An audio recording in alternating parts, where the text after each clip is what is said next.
स्वातंत्र्यवीर सावरकरांच्या जयंतीनिमित्त उपमुख्यमंत्री एकनाथ शिंदे यांनी ठाणे येथील निवासस्थानी सावरकरांच्या प्रतिमेला पुष्पहार अर्पण करून केलं अभिवादन।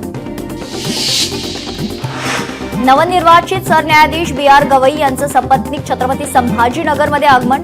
विमानतळावर अनेक न्यायमूर्ती आणि मान्यवरांनी केलं स्वागत। मार्क्सवादी कम्युनिस्ट पक्षाचे माजी खासदार कॉम्रेड लहानू शिडवाकोम यांचं दुःखद निधन। वयाच्या 86व्या वर्षी घेतला अखेरचा श्वास। रायगड जिल्ह्यात आपत्तीच्या काळात धावून येणाऱ्या स्वयंसेवक आणि आपदा मित्रांना वेतन दिलं जाणार। मंत्री अदिती तटकरे यांचं आश्वासन। अमरावतीचे नवे जिल्हाधिकारी आशिष येरेकर आज पदभार स्वीकारणार। IAS अधिकारी आशिष येरेकर यांची पहिल्यांदाच जिल्हाधिकारी पदी निवड। राज्यात गृह मंत्रालयाकडून पोलीस निरीक्षकांच्या बदल्या। बुलढाण्यातील 7 पोलीस निरीक्षकांच्या बदल्या तर 5 पोलीस निरीक्षक बुलढाण्यात रुजू होणार। वाढवण बंदरामुळे मोठ्या प्रमाणावर रोजगार निर्मिती होणार। त्यासाठी कामगारांच्या प्रशिक्षणासाठी शिबिराचं आयोजन करण्याच्या मंत्री नितेश राणेंच्या सूचना। वर्धा नगर परिषदेच्या मुख्याधिकाऱ्यांना मनसेनं JCB खेळणं दिलं भेट। शहराची लवकरात लवकर स्वच्छता करण्याची मनसेची मागणी। पंढरपूरची विठ्ठल रुक्मिणी मंदिर समिती बरखास्त करण्याच्या मागणीसाठी सामाजिक कार्यकर्ते दत्तात्रय काळेंचं आमरण उपोषण। तात्काळ मागण्या मान्य न झाल्यास तीव्र आंदोलनाचा इशारा। रायगडावर शिवराज्याभिषेक सोहळा होणार साजरा। शिवभक्तांनी येण्यासाठी चोर वाटेचा खरतर वापर करू नये। पोलीस अधीक्षक आंचल दलाल यांचं आवाहन। राज्यातील शाळा लवकरच सुरू होणार। CBSE शाळा 9 तर SSC शाळा 16 जून पासून सुरू होणार आहेत। पुण्यात हेलिकॉप्टरची संख्या लक्षात घेता हेलिपोर्ट उभारणार। हडपसर येथील ग्लायडिंग सेंटरची जागा निश्चित। सध्या पुण्यात सुमारे 20 हेलिकॉप्टरच्या नियमित 7 ते 8 फेऱ्या। भंडाऱ्यात HSRP नंबर प्लेट बसवण्याकडे वाहनधारकांचं दुर्लक्ष। आतापर्यंत केवळ 19,218 वाहन चालकांनी बसवली नंबर प्लेट। 1 एप्रिल 2019 पूर्वीच्या जुन्या वाहनांना HSRP नंबर प्लेट बसवणं बंधनकारक। सोलापूरमध्ये श्री रामलिंग चौडेश्वरी देवीची यात्रा उत्साहात संपन्न। यात्रेला मोठ्या संख्येने भाविक उपस्थित। रायगडच्या रोहा ST महामंडळाचा ढिसाळ कारभार। 6 वाजल्यापासून 11 वाजेपर्यंत प्रवाशांचे हाल। ST महामंडळाचा बेजबाबदारपणा समोर। दोषींवर कारवाई करण्याची नागरिकांची मागणी। वाशिममधील 130 नागरिक हज यात्रेसाठी सौदी अरेबियाला रवाना। नागपूर विमानतळावरून यात्रेकरूंचं प्रस्थान।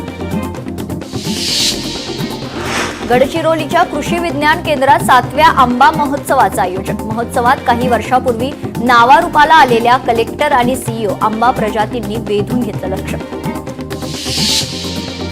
कास पठारावर रात्री उशिरा पर्यटनासाठी जाणाऱ्या पर्यटकांची वाहनांची तपासणी। मद्यप्राशन करून येणाऱ्या पर्यटकांवर आळा घालण्यासाठी पोलिसांची कारवाई। पुण्याहून दिल्लीला जाणाऱ्या स्पाइस जेट खरतर विमानाला 11 तास 40 मिनिटं उशीर। दिल्लीहून पुण्याला येणाऱ्या विमानाला 6.5 तास उशीर झाल्यामुळे खोळंबा। तांत्रिक कारणामुळे उड्डाणाला विलंब। धारावी पुनर्विकास प्रकल्पाच्या मास्टर प्लॅनचं आज सादरीकरण। दुपारी सह्याद्री अतिथीगृहात प्लॅनचं सादरीकरण। मुख्यमंत्री उपमुख्यमंत्री घेणार प्रकल्पाचा आढावा। राज्यातील 30 गोशाळांना एकूण 5 कोटींची मदत। गोशाळेतील जनावरांच्या संख्येनुसार 15 ते 25 लाखांच्या दरम्यान अनुदान दिलं जाणार। तर राज्यस्तरीय निवड समितीची 30 गोशाळांच्या प्रस्तावांना मान्यता। बुलढाण्यात विकसित कृषी संकल्प अभियानाचं आयोजन। एक राष्ट्र एक शेती एक संघ हा मंत्र देऊन देशातील 723 जिल्ह्यांमधील 65,000हून अधिक गावांमध्ये विकसित कृषी संकल्प अभियान चालवण्याची घोषणा। 29 मे पासून 12 जून पर्यंत अभियान। परभणीत बँक ऑफ महाराष्ट्रच्या शाखेतील इंटरनेट बंद असल्याने कामकाज ठप्प। वारंवार इंटरनेट कनेक्टिव्हिटी बंद होत असल्यानं ग्राहक त्रस्त। सांगलीतील शिराळा तालुक्यातील मनंदूर परिसरात गवारेड्याचा मुक्त संचार। चांदोली अभयारण्यातून गवारेडा नागरी वस्तीत। नागपूर शहरातील काही भागात आज वीज पुरवठा बंद राहणार। महावितरणच्या देखभाल दुरुस्तीच्या कामांमुळे नियोजित वेळेत काही काळासाठी वीज पुरवठा बंद राहणार. वर्ध्याच्या कारंजा तालुक्यात शेतकऱ्यांना पीक विमा न दिल्यास आमरण उपोषणाचा माजी उपसभापती जगदीश डोळेंचा इशारा. पेरणीपूर्वी पीक विमा न दिल्यास 9 जून पासून उपोषण करणार. अभिनेता देवदत्त नागे यांनी घेतलं तुळजाभवानी मातेचं दर्शन. मंदिर समितीच्या वतीनं देवदत्त नागे यांचा तुळजाभवानीची प्रतिमा देऊन सत्कार. नागपुरात सोशल मीडियावर नजर ठेवण्यासाठी गरुड दृष्टी टूलचं तसंच सायबर लॅबचं उद्घाटन. सायबर गुन्ह्यांसह सोशल मीडियावरील अफवांना आळा घालण्यासाठी पोलीस प्रशासन प्रयत्नशील. बुलढाण्यात शेतकरी ओळखपत्र तयार करण्यासाठी विशेष मोहीम. कृषी योजनांचा लाभ शेतकऱ्यांपर्यंत जलद गतीने पोहोचवण्यासाठी फार्मर आयडी अनिवार्य. शिक्षण हक्क कायद्याअंतर्गत शाळांमध्ये इयत्ता पहिलीमध्ये प्रवेश करण्यासाठी 4थ्या फेरीची मुदत आज संपणार. मुंबईतील अद्याप 2094 मुलांचे प्रवेश उर्वरित. आतापर्यंत 3959 विद्यार्थ्यांचा प्रवेश. पैठणच्या शिवाजी नागरी सहकारी बँकेला यंदाचा भारतरत्न सहकारिता बँक पुरस्कार प्रदान. मुंबईत पुरस्कार सोहळा संपन्न. कोल्हापूरच्या मोतीनगरमधील दारूच्या हातभट्ट्या पोलिसांनी उद्ध्वस्त केल्या. राजारामपुरी पोलिसांची कारवाई. लाखोंचा मुद्देमाल केला नष्ट. ठाण्यातील गडकरी रंगायतन येथील डॉक्टर मूस रोडचा काही भाग खचलाय. रस्त्यावरून अवजड वाहन खरं तर गेल्यानं आणि मॅनहोल आधीच खचल्यानं रस्ता खचलाय. मनसेचे पालिका प्रशासनावर ताशेरे. छत्रपती संभाजीनगरच्या फुलंब्री तालुक्यातील 22 जिल्हा परिषदेच्या शाळेतील खोल्या मोडकळीस. 29 वर्ग खोल्यांच्या दुरुस्तीचा पंचायत समितीकडे प्रस्ताव सादर. छत्रपती संभाजीनगरमध्ये शासनाकडून अनुसूचित जातीच्या विद्यार्थ्यांसाठी मॅट्रिक पूर्व शिष्यवृत्ती योजनेकरिता 45 लाखांचा निधी मंजूर. पण शिफारशीच गायब. शाळांच्या उदासीनतेचा फटका विद्यार्थ्यांना. रायगडच्या अलिबागमध्ये खंडित वीज पुरवठ्यामुळे पर्यटन व्यवसायाला फटका. ग्रामस्थांची महावितरण कार्यालयावर धडक. लवकर उपाययोजना करू महावितरण कंपनीचं आश्वासन. नांदेडच्या हिमायतनगरमध्ये पात्र घरकुल लाभार्थ्यांना 5 ब्रास रेतीचं मोफत वाटप. एकाही रेती घाटाचा लिलाव न झाल्यानं मोफत रेती वाटपाचा सरकारचा निर्णय. चंद्रपूरमध्ये शेणखत खरेदी घोटाळा प्रकरणी विरूरचे वनपरिक्षेत्र अधिकारी निलंबित. इतर 2 वनपाल आणि 6 वनरक्षकांची बदली. तर शेणखत खरेदी प्रकरणी 32,68,000चा घोटाळा. पुण्यात बांधकाम विभागाचे अधिकारी आणि ठेकेदारांविरोधात स्वराज्य पक्षाचं झोपून आंदोलन. कोळवण ते काशिक पुलाच्या बांधकामासाठी स्वराज्य पक्षाचा 2 वर्ष पाठपुरावा. मात्र अद्याप पुलाचं काम पूर्ण नाही. सोमनाथ सूर्यवंशी हत्या प्रकरणी लॉंग मार्च. परभणीत आंदोलन. सरकारनं आश्वासन पूर्ण केली नसल्याचा आंदोलकांचा आरोप. स्थानिक स्वराज्य संस्थांच्या निवडणुकीसाठी शरद पवारांची राष्ट्रवादी एक्झिट मोडवर. नागरिकांच्या विविध समस्या आणि मागण्यांसाठी मंगळवेढा बसस्थानक परिसरात आंदोलन. उल्हासनगर शहरात नाल्याच्या कामासाठी खोदलेले खड्डे न भरल्यामुळे अपघात. खड्ड्यात एक टेम्पो उलटला. टेम्पो चालक किरकोळ जखमी. पुण्यात रस्त्यावरील खांबाला धडकून टेम्पोचा अपघात. अपघातात टेम्पो चालक जखमी. पुणे सोलापूर महामार्गावर आढळला अज्ञात पुरुषाचा मृतदेह. पोलिसांकडून अधिक तपास सुरू. सांगली हॉटेलमध्ये गुंडांची दहशत. हॉटेलमधील वेटर कर्मचाऱ्यांना शस्त्रांचा धाक दाखवण्यात आला. सोशल मीडियावर व्हिडिओ व्हायरल. बीड जिल्ह्यातील नेकनूर येथील पवनचक्की कंपनीच्या साईटवर सुरक्षा रक्षकाकडून गोळीबार. एका तरुणाचा मृत्यू. संपूर्ण प्रकरणाची चौकशी करण्याची मृत तरुणाच्या कुटुंबियांची मागणी. पालघरच्या खरंतर बोईसर तारापूर औद्योगिक क्षेत्रात रसायनाची संशयास्पद वाहतूक करणारा टँकर पोलिसांच्या ताब्यात. टँकरसह केमिकल माफियांविरोधात गुन्हा दाखल. नांदेडमध्ये दुचाकी चोरणारी टोळी पोलिसांच्या ताब्यात. चोरट्यांकडून 26 दुचाकीसह 18 लाखांचा मुद्देमाल जप्त. नांदेडमध्ये एटीएम मशीनची चोरी. परिसरात भीतीचं वातावरण. चोरट्यांचा शोध सुरू. कोल्हापूरच्या शिरोळमध्ये शेतात लावलेला सोलर प्रकल्प फोडून 5.5 लाख रुपयांचा मुद्देमाल लंपास. घटनेमुळे परिसरात भीतीचं वातावरण. चोरट्यांविरुद्ध पोलीस स्टेशनमध्ये गुन्हा दाखल. जालन्याच्या इंदिरानगर भागात घरफोडी. 2,89,000 रुपये किमतीचा मुद्देमाल लंपास. चोरट्यांविरोधात पोलीस स्टेशनमध्ये गुन्हा दाखल. बुलढाण्याच्या दर्डा एजन्सीमध्ये चोरी. 17 मिनिटात 3.50 लाखांचं तेलाचे डबे लंपास. चोरट्यांचा शोध सुरू. भिवंडीत लग्नासाठी गेलेल्या कुटुंबियांच्या घरी घरफोडी. रोख रक्कम आणि चांदीचे दागिने लंपास. चोरटे सीसीटीव्हीमध्ये कैद.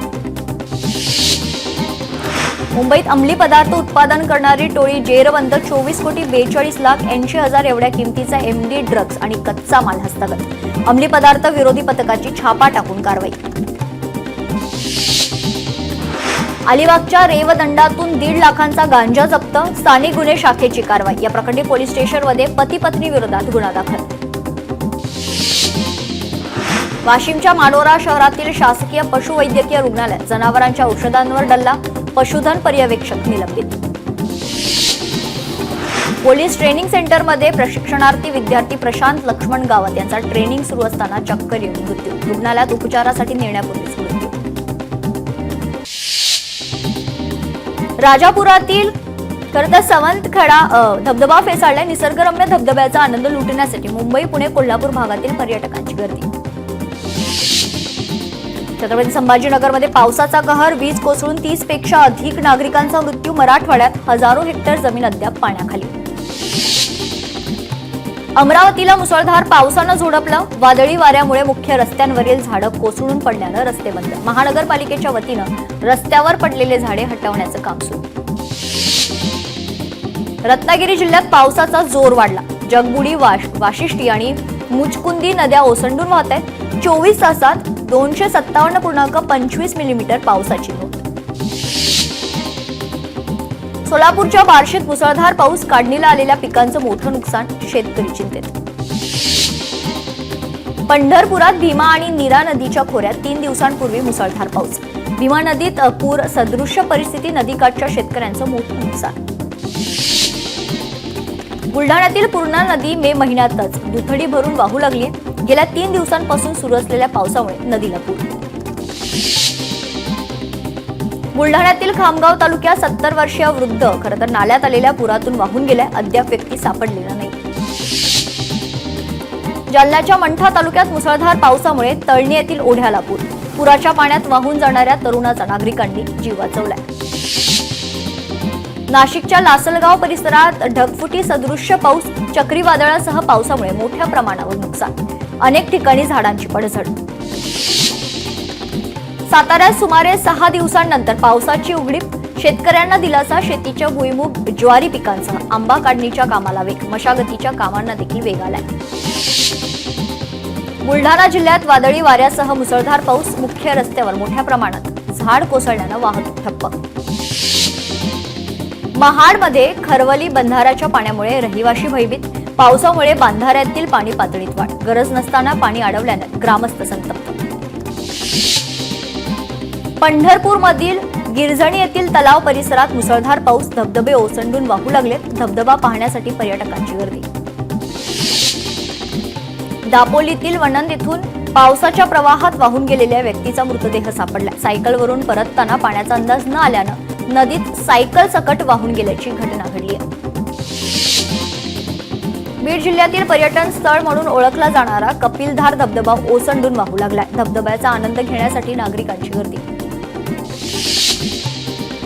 पंढरपूरमध्ये पावसाचा धुमाकूळ. वादळी वाऱ्यासह पावसामुळे शेती पिकांचं नुकसान. नुकसानग्रस्त शेतीचा तात्काळ पंचनामा करावा. शेतकऱ्यांची मागणी. अहिल्यानगर जिल्ह्याला पावसानं झोडपलं. अनेक भागात ढगफुटी सदृश्य पाऊस. जिल्हा आपत्ती व्यवस्थापन आणि पोलीस घटनास्थळी दाखल. नागपूरमध्ये अंगावर वीज पडून वृद्धाचा मृत्यू. दुर्घटनेमुळे गावात हळहळ व्यक्त. कुटुंबियांना शासनाकडून मदत मिळावी. गावकऱ्यांकडून मागणी.